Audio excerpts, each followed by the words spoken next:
좋겠습니다. 여러분, 오늘은 창세기 38장의 내용인데요.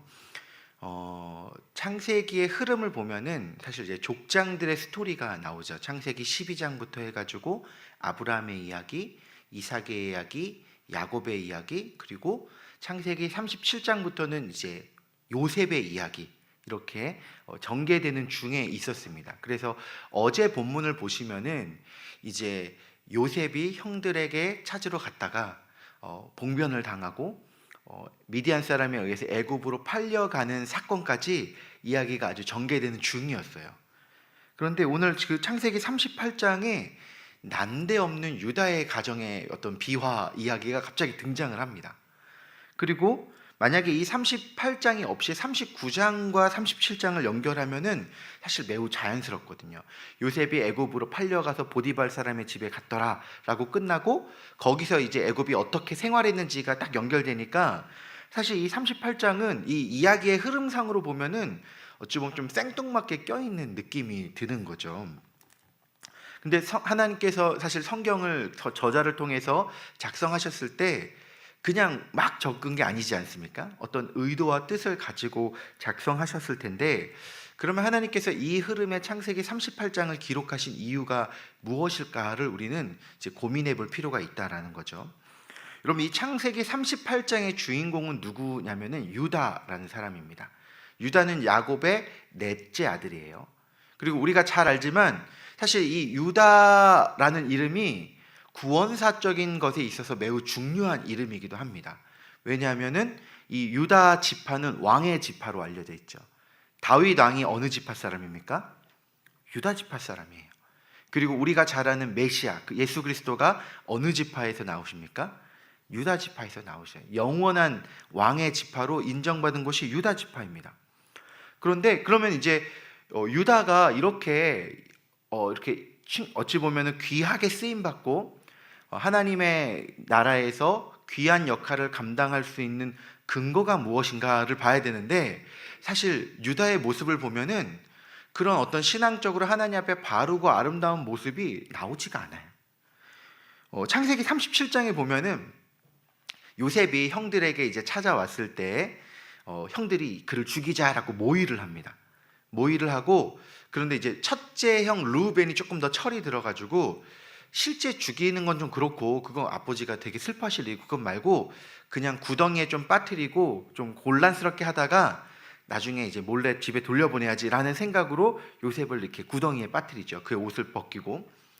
그런데 르우벤이 잠깐 자리를 비운 사이에 형제들을 주도해가지고 요셉을 죽이지 말고 애굽 사람, 그러니까 미디안 사람에 팔아 넘기자라고 여론을 주도했던 사람이 누구냐면 유다였어요. 그러니까 유다가 신앙이 좋고 동생을 사랑하고 뭐 이런 차원이 아니라 자기의 진짜 친족인 동생을 자기의 어떤 뭐 질투심이든지 아버지에 대한 그 사랑을 못 받는 것에 대한 뭐 분노라든지 여러 부분에 있어서 실제 행동으로 옮겨서 그 분위기를 주도했던 사람이 유다라는 거죠. 사실 우리가 불만을 갖고 막 여러 가지 이렇게 할 거야 라고 하지만 그 생각을 실천으로 옮기는 건 또 완전 다른 영역이지 않습니까? 근데 유다가 그 실천을 해버렸던, 어찌 보면 믿음의 사람이라고 보기 어려운 모습이 보여지는 거예요. 그리고 창세기 38장에서도 보면은 온전한 믿음의 모습이 나오지 않습니다. 오늘 창세기 38장의 내용은 유다와 그 며느리 다말에 대한 내용이 주를 이루고 있는데, 간단한 스토리는 이렇습니다. 유다가 가나안 사람 수아라는 여인과 결혼을 해요. 보통은 지금 야곱도 그렇고 다 자기의 친족 있는 데로 가서 하나님을 믿는 믿음의 신앙을 가지려고 애를 써야 되는데 유다가 그러지 않았어요. 그러니까 그런 신앙적으로 그런 어떤 하나님을 향한 깨어있음이 있는 것도 아니었어요. 자, 그래서 어떤 가나안 사람 수아를 통해서 세 아들을 낳습니다. 엘, 오난, 셀라, 이렇게 세 명을 낳는데, 첫 번째 아들 엘을 위해서 다말이라는 여인을 며느리로 맞이하게 돼요. 그런데 이 엘이 하나님 보시기에서 어떤 악행인지 모르겠지만 여호와 보시기에 악해서 하나님이 그를 죽이십니다. 그러니까 이 모습을 보면은 유다가 바른 신앙을 자녀들에게 전수했는가라는 부분에 있어서도 의문이 드는 거죠. 그래서 이제 엘이 죽게 됐어요. 그러면 이제 누구만 남아 있습니까? 며느리 다말이 과부로 남아 있는 거죠. 유대의 전통에 의하면은 형제가 후사를 남기지 않고 죽게 되었을 때는 그의 가장 가까운 친족이 그 어찌 보면 그 형이든 동생이든 아내 되는 사람과 관계를 맺어서 그렇게 자녀를 낳아준 그 자녀는 이제 형의 혹은 그 형의 계보를 잇게 되는 가문이 되는 거예요.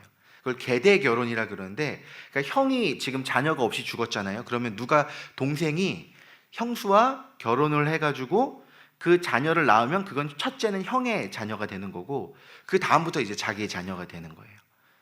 그런데 그럼 이제 그래서 유다가 둘째 아들인 오난에게 너가 형수에게로 들어가서 그의 자녀를 낳아서 형의 대를 잇게 하라 라고 하는데, 오난이 여기서 꾀를 부립니다.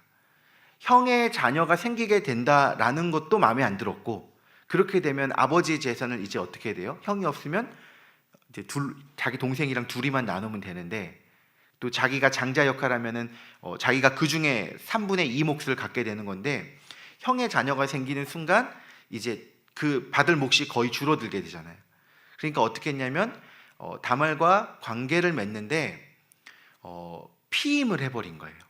그러니까 채외 땅 속에다가 설정을 해가지고 임신이 되지 않는 방법을 해서 했던 거죠. 하나님이 보시기에 이게 너무 악하기 때문에 이 오난도 죽게 됩니다. 그럼 이제 누가 남아있어요? 셀라가 남아있죠. 이 셀라가 이제는 형수에게로 들어가서 또 그 두 형의 본분을 다 해야 되는 역할을 하는 거예요. 그런데 유다가 이때 이 죽음이 아마도 다말 때문에 죽었다라고 생각했던 것 같아요.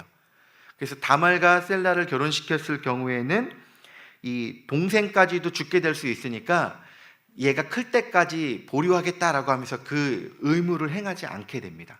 자, 그러는 사이에 그 동생이 장성했음에도 불구하고 어찌 보면 그런 일들이 이루어지지 않는 거죠. 다말의 입장에서는 그 당시에 남편이 없는 과부라는 것은 사회적으로 어떤 것도 할 수 없는 약자의 입장입니다. 아버지의 의지에서 그 유다의 의지에서 기다리고만 있는데 아무것도 하지 않는 거예요. 그러던 차에 어떤 사건이 벌어지냐면은 유다가 딥나라는 지역에 갔을 때 며느리 다말이 이렇게 몸을 창녀처럼 속이고 그 유다와 관계를 맺습니다. 그래서 자녀를 이제 임신하게 되는 거죠.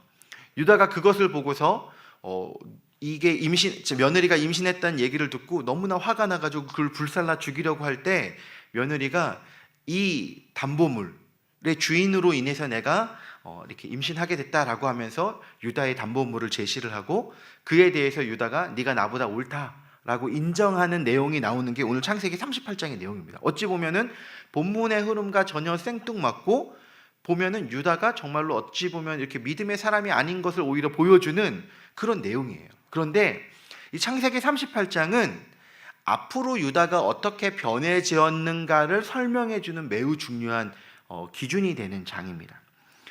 여러분, 아마도 유다는 이게 아마도 요셉을 팔고 난 이후의 사건인 것 같은데, 이 두 아들이 죽게 되는 이 경험을 통해서 어떤 마음을 갖게 되면 자녀를 잃은 아버지의 마음이 무엇인지를 깨닫게 된 거예요. 유다가 자녀를 잃어버린 아버지의 마음이 얼마나 처참하고 슬프고 참담한지를 깨닫게 되는 거죠. 그러면서 자기가 했던 짓, 아버지의 사랑하는 아들 요셉을 팔아서 어찌 보면 아버지에게서 아들을 없애버렸던 그 일이 얼마나 심각하게 잘못됐는지를 유다가 비로소 보면 깨닫게 된 거예요. 그래서 보면은 어찌 보면 이 창세기의 전체적인 흐름은 영적인 장자를 이어받은 요셉의 스토리가 쭉 전개되지만 이 내면의 이 비하인드에서는 아버지의 마음을 깨닫게 된 유다의 변화된 삶이 이어지고 있는 과정인 거예요. 여러분, 이 유다의 변화가 어떻게 드러나냐면은 이제 모든 형제들이 가뭄이 심해져서 먹고 살 게 없고 이제 애굽으로 가게 되죠. 요셉을 만나고 총리를 만나고 가서 음식을 취하게 됩니다. 그리고 나서 다시 음식이 떨어져서 애굽으로 가야 되는 상황인데, 그때 이제 다시 올 때 그 동생 베냐민을 반드시 데려와야지만 식량을 준다라고 했거든요. 근데 그래서 야곱이 절대로 보낼 수 없다 그래요. 이 동생마저 잃을 수 없다라고 하는데, 그때 유다가 뭐라 그러냐면 제가 제 생명을 걸고 이 동생을 책임지겠습니다라고 아버지한테 서원을 하고 베냐민을 데려갑니다. 근데 베냐민을 데려갔을 때 나중에 보면 어떤 사건이 일어나죠? 요셉이 이 자기의 친동생인 베냐민이 자기처럼 형제들에게 구박받고 미움을 받고 있지 않을까라는 염려 때문에 형들을 시험하죠. 베냐민에게 어떤 물건을 숨기고 그를 잡아둔 다음에 이를 내가 이 동생을 억류하겠다라고 했을 때 형들의 반응을 보는 거예요.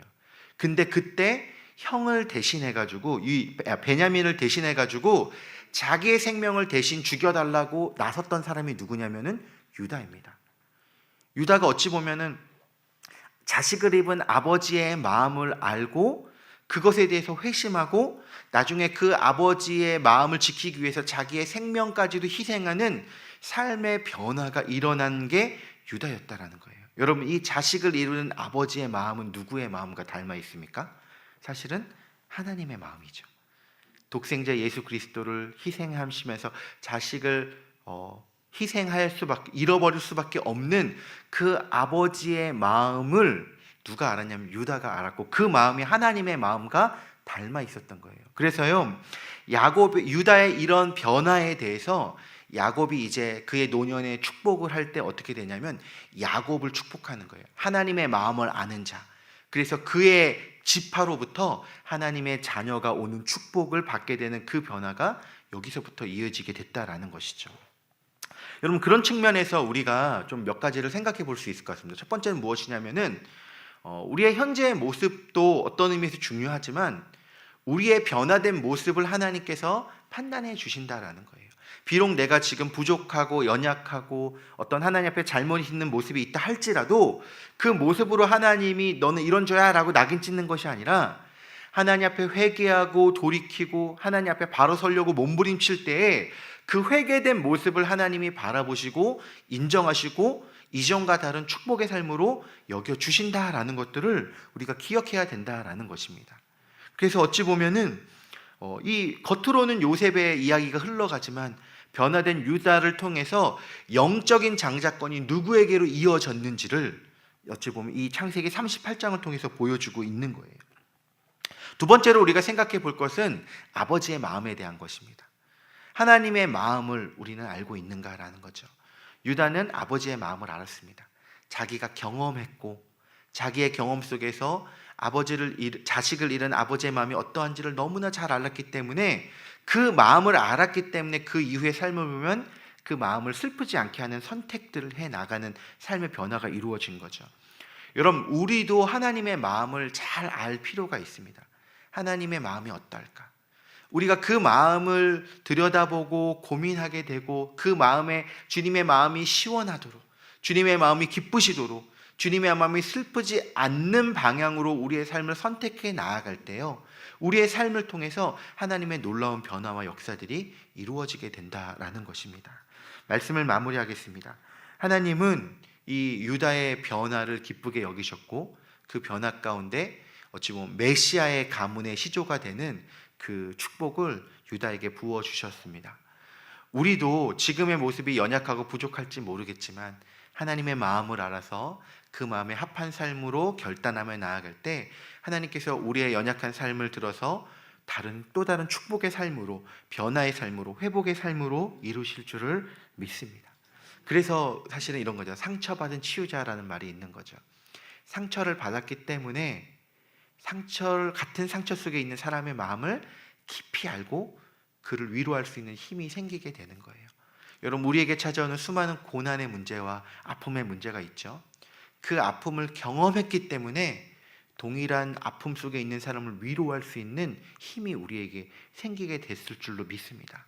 그래서 우리의 그 아픔을 통해서 슬픔 속에 있는, 비슷한 연약함 속에 있는 다른 지체들을 위로해주고 격려하며 또 하나님의 치유자의 역할을 감당해가는 저와 여러분들 되시기를 주님의 이름으로 축원합니다.